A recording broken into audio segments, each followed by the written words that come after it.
सप्तम श्रेणी मातृभाषा कालांश को समस्त स्वागत। आज आम गोटे नुआ कविता पढ़ा। कवितार शीर्षक है देखिना केते दिन खंडगिरी।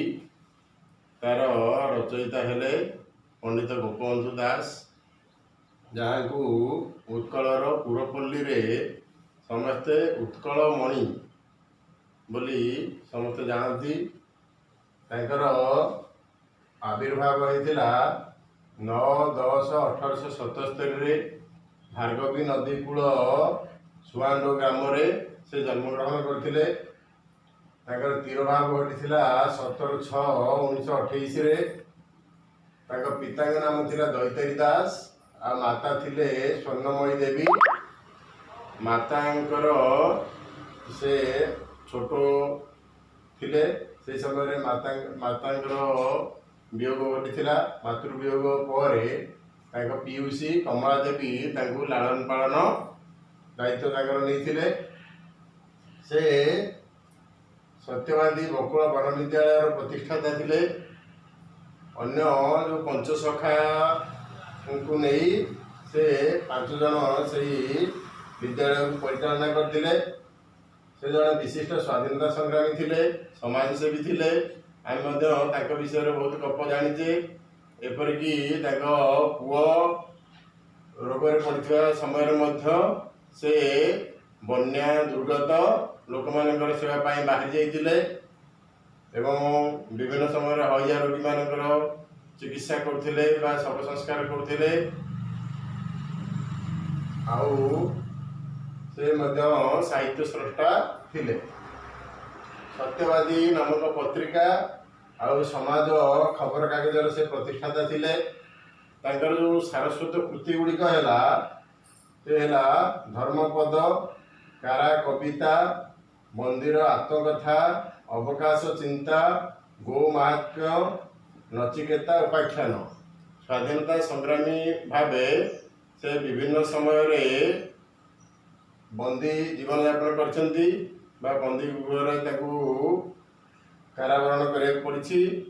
एवं से समय से कारा कविता लिखिं एवं मंदिर आत्मकथा लिखिं।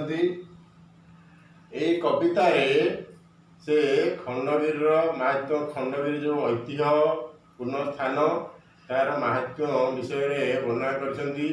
आगरू खंडगिरी जितेबाला ऐर खारबेल महामेघ वाहन ऐर खारबेल सेठारे राज दरबार चालू रोला, किंतु एबे ताहा जीर्ण शीर्ण अवस्था अच्छी। ताकू नहीं से उद्वेग प्रकाश करछंती। से अतीतर उत्कल सम्राट महामेघवाहन ऐर खारबेल ऐश्वर्यपूर्ण कीर्तिराजी को से सेठारे कल्पना नेत्र बसी संदर्शन करछंती।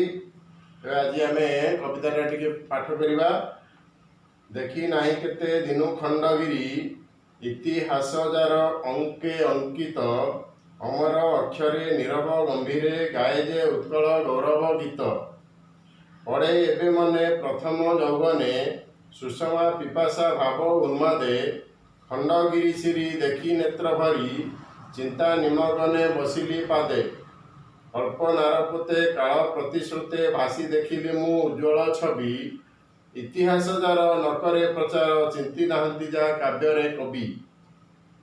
कालर प्रभावे जन स्मृतिपटु रूपरेखजार लिभिछि आजी, कलिंगर सेही अतीत विभव ऐर खारबेल किरती राजी।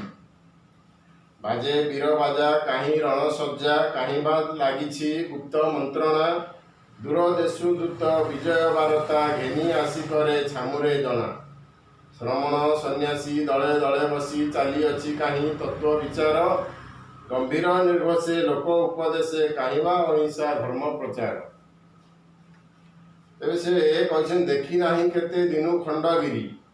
से यौवन समय खंडगिरी बुलिया को आसीथिले। से समय खंडगिरी को दर्शन करथिले। तापर किछि दिन धरी से देखी नाहंती। तापर तार यौवन अतिक्रांत होला पुणी थे से खंडगिरी दर्शन सौभाग्य लाभ करछंती सेठाକୁ ଆସିଛନ୍ତି।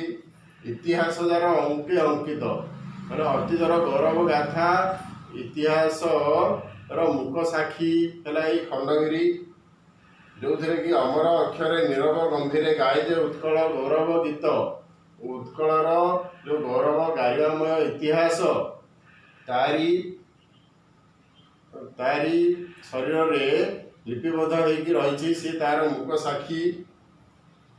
पड़े एवं मने प्रथम यौवने सुषमा पिपासा भाव उन्मादे खंडगिरी श्री देखी नेत्र भरी चिंता निमग्ने बसिली पादे। तेणु कवि होउछंती प्रकृति प्रेमी, तेणु सौंदर्य प्रेमी। से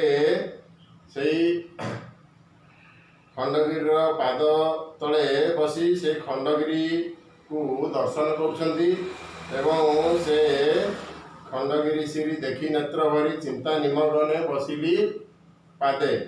ता तले चिंता मग्न होई बसी पड़छंती।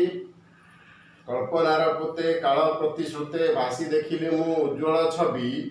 इतिहास जार नकरे प्रचार चिंती नाहांती जा काव्य कवि।